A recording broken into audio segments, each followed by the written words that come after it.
Tonight, the mayor of Castries eyes the next general elections.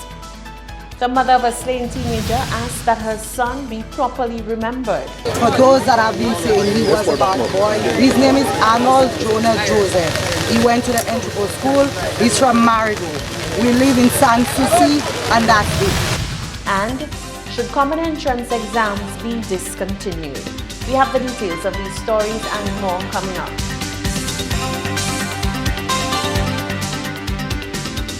This is the Hot 7 Nightly News with Lovelace and Amy Joseph. Good evening. It is Friday, the 21st of June, 2019. Welcome to the Hot 7 Nightly News. We're on Flow Channel 117, also being simulcast on Kiss FM 105.5 and 105.9. You can also watch on our website. It's www.caribbeanhottv.com or on our free Caribbean Hot FM mobile app. I am Lovely St. Amy Joseph. Thank you for joining us. Castries Mayor Peterson Francis declares his interest in running for a seat in the next general elections. Although he remains tight-lipped about the seat he is eyeing, he says Castries Central is not a sure bet for him. Rochelle Gonzalez begins our reporting. Peterson Francis has become well known for many things since his 2016 appointment as mayor of Castries. One of those things is his candid nature. It was during one of those candid moments with members of the local media on Wednesday that Francis spoke openly about his interest in contesting a seat in the next general elections. Mayor Francis said his interest, however, has never been hidden. I've always been interested in politics. And you should have known that, I'm sure you're a very recognized journalist, that I was a candidate, an endorsed candidate in the last election. So if the opportunity presents itself again, I'll consider it.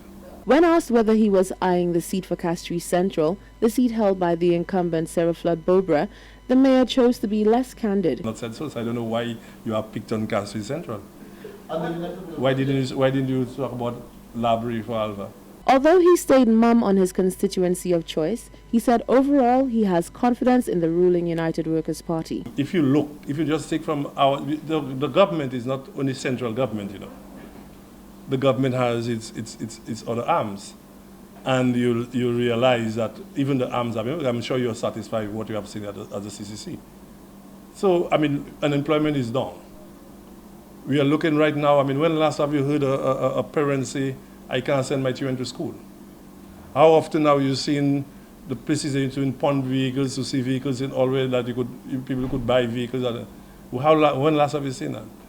If you go to the casino is always packed. That's not play money. Huh? Yeah, I'm exceedingly satisfied with the work that the United Workers' Party is doing and the achievement that they have accomplished. Mayor Francis said whilst there is always space for improvement, he believes he has done a good job in his position and his track record speaks for itself. Reporting for Hot 7 News, I am Rochelle Gonzalez. As 17-year-old Arnold Juice is remembered by his loved ones, peers and supporters, the mother of the teenager who was gunned down by police on the night of the 22nd of May asks for her son to be remembered the right way. Another mother is also mourning and paying her respects. Here marks the spot where 17-year-old Arnold Joseph, an Entrepot Secondary School student, was gunned down by police on the night of May 22, 2019. In commemoration of her son's life, the teenager's mother, Joanna Joseph, put together a candlelight vigil at the exact spot of his death. During the Wednesday evening event, the bereaved mother asked that members of the public desist from speaking ill of her son. I don't want to talk about the police. Like I said, when I'm ready to come out, I will, right? For those that have been saying he was a bad boy, his name is Arnold Jonah Joseph. He went to the Entrepot School. He's from Marigo. We live in San Souci, and that's it, okay? Anyway, he was a loving child. He loved his sister. He protected his sister of everything that he had. He loved his school. Everybody at his school was his brother, his sister, his mother, and so forth. So for all those that have been saying what they have been saying and think they know me, my name is Joanna Joseph. I'm his mother. Y'all don't. Okay? And then when I am ready to come out and say what I have to say when it comes to the police, I will do that on my own time. not on St. Lucian time, not on the public time, on my time and on my family time. And those that have supported me, I want to say thank you very much for the calls, the messages, and so forth. I've been getting them, okay? But when I'm ready for the justice, nobody can stop me. Another mother who lost her son at the hands of police, albeit under different circumstances, attended the vigil to pay her respects. Alison Jean, the mother of 26-year-old Botham Jean, who was shot and killed by off-duty police officer Amber Geiger in Dallas on the night of September 6, 2018, shared some concerns about the aftermath of the May 22nd tragedy. I ask you to seek justice for this young man as well. He deserves justice, and therefore we must stand with the family in seeking justice for him. What are your thoughts to the police investigating their own? We have not heard anything about the police. We have not even heard. Now, in a small society like ours, I find it's dangerous for the police to be investigating their own, right? We do not have the resources to have a separate internal affairs department that would investigate such matters. And therefore, I believe the police ought to be transparent enough and seek assistance from outside to investigate situations like these. But we have stayed too long quietly watching these things go by.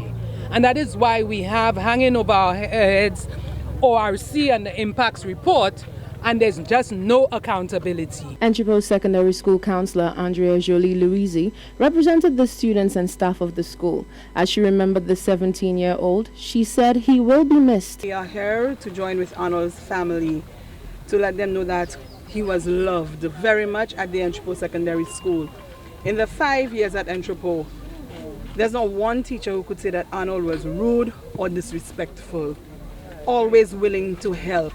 Up until the day he was taken from us, he was at the school assisting teachers and just helping around. That's in the midst of his CXC subjects. Arnold was a prolific actor. He was a member of the Theatre Arts Group 2019. And when they put on pieces at the school, not only did he perform his part, oh my God, brilliantly, but if anybody didn't show up or wasn't able to make it for some reason, having observed one rehearsal, he could play the role. And you would not be able to tell that that wasn't his original role. So I think we missed a great actor. He would have been a brilliant actor. He was a brilliant DJ. And the night he was taken, all he was doing was he came from doing what he loved. Family, friends and supporters wore red t-shirts to the event. Reporting for Hot 7 News, I am Rochelle Gonzalez. Just over 1 week ago, grade 6 students island-wide sat the National Common Entrance exams. On the same day, the island's Education Minister, Dr. Gail Rigobert, gave her support to the prospective review of primary school exams, namely the grade 2 and grade 4 minimum standard exams and the Common Entrance exams. So we at Hot 7 News wanted to find out what you, the members of the public, think about this. Do you think common entrance examinations need to be discontinued? Here's what you had to say. Yes, I think they should ban the mock exams. That's too much stress on the children.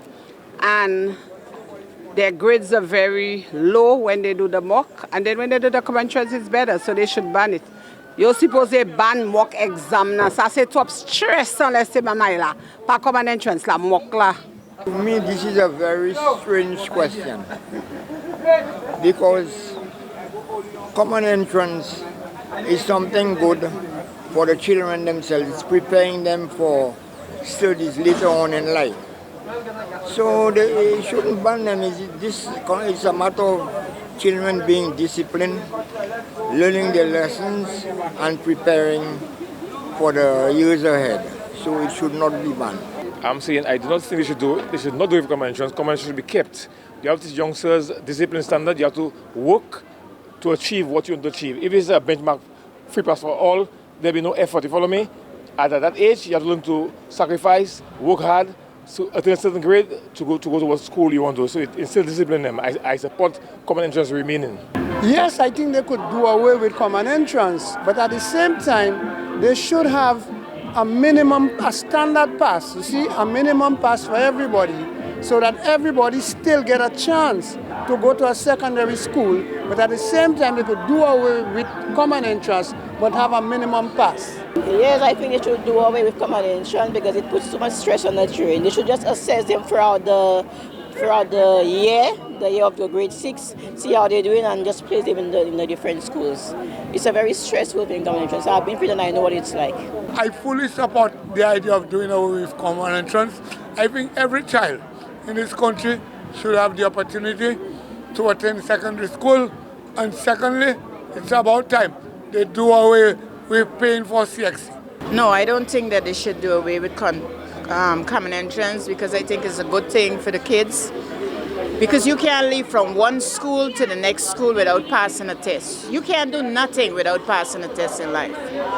So I think it's a great part and it's something that even benefits them in a lot of ways. Because if my granddaughter doing common entrance, I would say to her, if you pass, I would give you a bicycle, I would give you something worthwhile. So, and that give them an encouragement, you understand, to push more.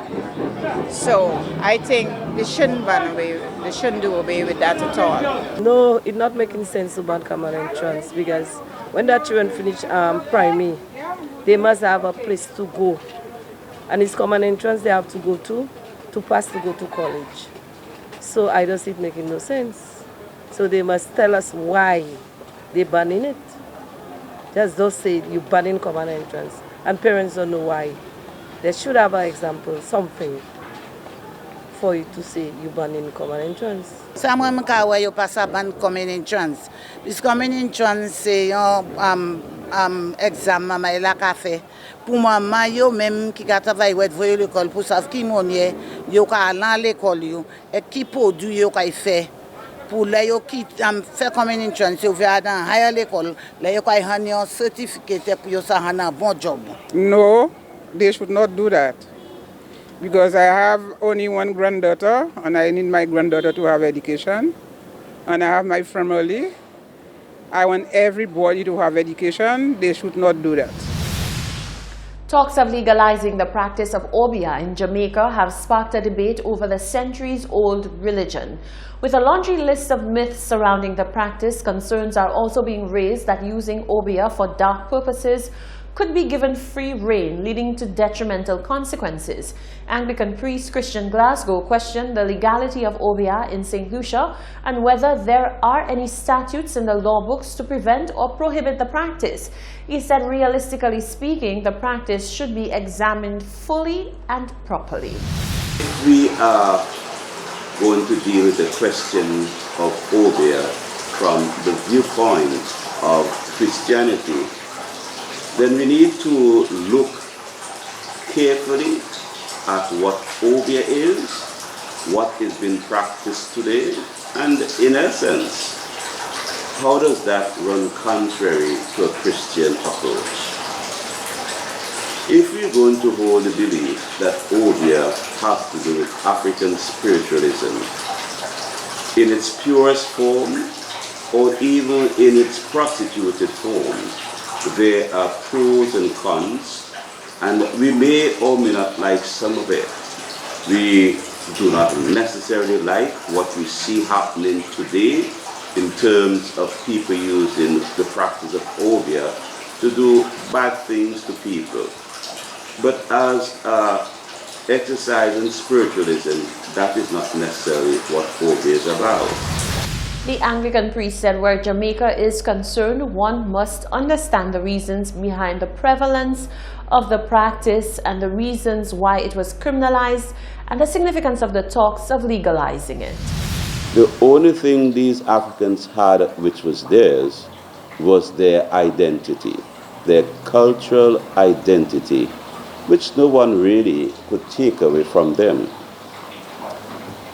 One of the problems with that is that this cultural identity acted as a rallying point for these displaced slaves to be able to have something that reminded them of their homeland.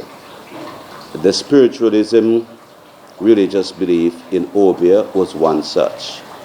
And colonial masters eradicated that rallying point by banning the practice of obeah. Father Glasgow said in the end, Christians should place their faith in God rather than worry about the alleged negative effects of obeah. As an Anglican Christian, I have learned to be able to depend upon the grace of God and to depend upon the knowledge that God is constantly working His purpose out and He knows what is best. And in time, what is not of God will not prevail. Giving his final position on the topic, Father Glasgow said if the religion is of God, there is nothing one can do to stop it. However, if it isn't, then it will disappear on its own. You're watching the Hot 7 Nightly News. When we come back, minibus drivers debate a merit system and opportunity awaits at this year's career fair organized by Advise.